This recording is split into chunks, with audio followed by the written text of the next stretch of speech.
حضرت آدم کی تخلیق میں مختلف الفاظ جو قرآن حکیم نے استعمال کیے ہیں اس میں بھی ہمارے لیے ایک آپ یہ کہہ سکتے ہیں سوچنے والوں کے لیے ایک گنجائش موجود ہے، اس لیے کہ آپ کو معلوم ہے نظریہ ارتقاء جو ہے ڈارون کی جو ایولیوشن کی تھیوری ہے، ایک زمانہ تھا کہ ہمارے جو بھی علماء تھے اس کو سراسر کفر کہتے تھے، اس لیے کہ جب یہ بات کہی جائے گی کہ انسان اصل میں بندر ہی کی نسل کی ایک اعلیٰ ترین کوئی شکل ہے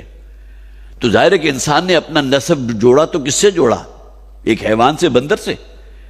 لہذا یہ شے تو کسی طرح قابل قبول نہیں ہے۔ لیکن قرآن حکیم میں بہت سے مقامات ایسے ہیں کہ اللہ تعالیٰ نے حضرت آدم کی تخلیق میں ایک تدریج کو جو ہے وہ قائم فرمایا تھا۔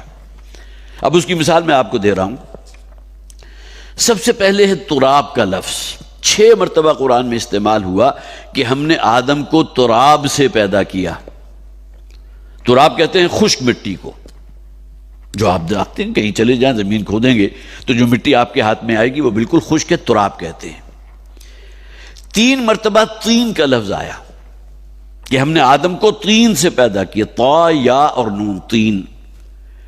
اسی خشک مٹی میں جب آپ پانی شامل کر دیں گے تو گارے کی شکل اختیار کر لے گی۔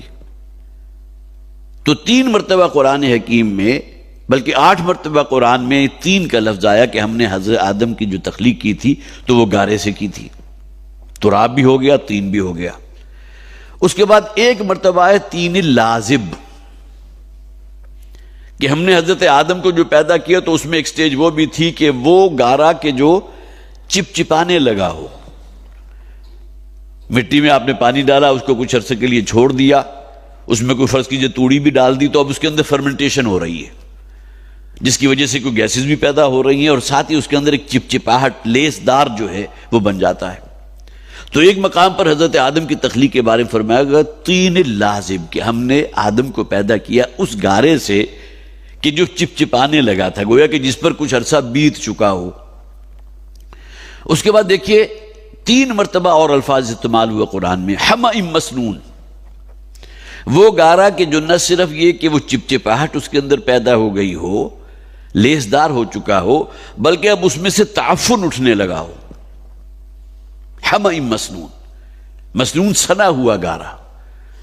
جس کے اندر اب گویا کہ بدبو پیدا ہو رہی ہے، جس کے اندر جو ہے ایک فرمنٹیشن پیدا ہو رہی ہے۔ تو یہ حمأ مسنون کی اصطلاح قرآن حکیم میں حضرت آدم کی تخلیق میں 3 مرتبہ استعمال ہوئی۔ اس کے بعد 4 مرتبہ استعمال ہوئی کہ ہم نے آدم کو پیدا کیا وہ مٹی کے جو گارے کی شکل میں تبدیل ہوئی اور اس کے بعد لیس اس کے اندر پیدا ہو گئی اور اس کے بعد اس کے اندر تعفن اٹھا، فرمنٹیشن ہوئی اور بالآخر وہ ٹھیکری کی شکل اختیار کر گئی، صلصال، ٹھیکری کو کہتے ہیں۔ یہی فرمایا گیا سورہ رحمان کے اندر، خلق الانسان من صلصال کالفخار، یہاں ایڈ کر دیا گیا صلصال کے ساتھ 3 مرتبہ آیا صلصال من حمأ مسنون، وہ ٹھیکری کے جو گارے کے خشک ہونے کی وجہ سے آواز دینے لگے، کھنکھناہٹ پیدا ہو جاتی ہے۔ جس طرح پہلے زمانے میں گھڑے بنا کرتے تھے، مٹی کے برتن ہوتے تھے تو ان کو باقاعدہ جو ہے وہ گارے کو سنایا جاتا تھا، اس میں لیس پیدا ہوتی تھی، پھر اس کو آگ کی بھٹی میں ڈالا جاتا تھا، پھر وہ سخت جو ہے کرسٹ کی شکل اختیار کر لیتی تھی، آپس میں ٹکرائیں تو اس میں سے کھنکھناہٹ کی آواز نکلتی تھی۔ تو یہ 6 اصطلاحات قرآن استعمال کر رہا ہے حضرت آدم علیہ السلام کی تخلیق کے معاملے میں۔ اصل معاملہ یہ ہے کہ اگر ہم یہ سمجھے کہ جی اس کے بعد بہرحال پھر وہ امیبا پیدا ہوا تھا، پیرامیشن پیدا ہوا، پھر بالآخر ایولیوشن ہوتے ہوتے جو ہے بندر وجود میں آ گیا اور اسی نے انسان کی شکل اختیار کر لی، تو انسان نے گویا کہ اپنی حد درجے کی ناقدری کی ہے۔ یہ جو سٹیجز قرآن میں بیان کی، اس کے پیچھے اصل جسے آپ کہیے فورس جو تھی، تخلیق کرنے والی فورس، وہ اللہ کی تھی۔ یہ اللہ کی اپنی حکمت ہے، جیسے کہ سورہ نوح میں فرمایا گیا واللہ انبتکم من الارض نباتا، اللہ تعالیٰ نے تو زمین سے اگایا ہے جیسا کہ اگایا جاتا ہے۔ اگتی تو ہر شے زمین سے ہے، مٹی سے اگتی ہے۔ تو حضرت آدم علیہ السلام کی تخلیق میں جیسا کہ میں نے عرض کیا، اگر کوئی شخص یہ سمجھتا ہے کہ اللہ تعالیٰ نے اپنے ہاتھوں سے مٹی سے کوئی گارا بنایا، اس کو گوندا، اس سے آدم کی تخلیق ہوئی، اس کا مجسمہ بنا دیا اور اس کے بعد اپنی روح میں سے پھونکا، فَإِذَا سَوَّيْتُهُ وَنَفَخْتُ فِيهِ مِن رُوحِي، اور اس کے بعد پھر فرشتوں کو حکم دیا سجدہ ریز ہو جاؤ، فَسَجَدَ الْمَلَائِكَةُ كُلُّهُمْ أَجْمَعُونَ، اس کو بھی واضح کر دیا ہے، تمام فرشتوں نے سجدہ کیا حضرت آدم کو سوائے ابلیس لعین کے، جو اگرچہ فرشتہ نہیں تھا۔ سورہ کہف میں فرمایا گیا کان من الجن، وہ جنات کی جماعت میں سے تھا۔ فرشتوں کے لیے تو ممکن نہیں ہے کہ اللہ کی نافرمانی کر سکیں۔ تو یہاں جو فرمایا گیا خلق الانسان من صلصال کالفخار، یہ بالکل آخری سٹیج ہے، وہ مٹی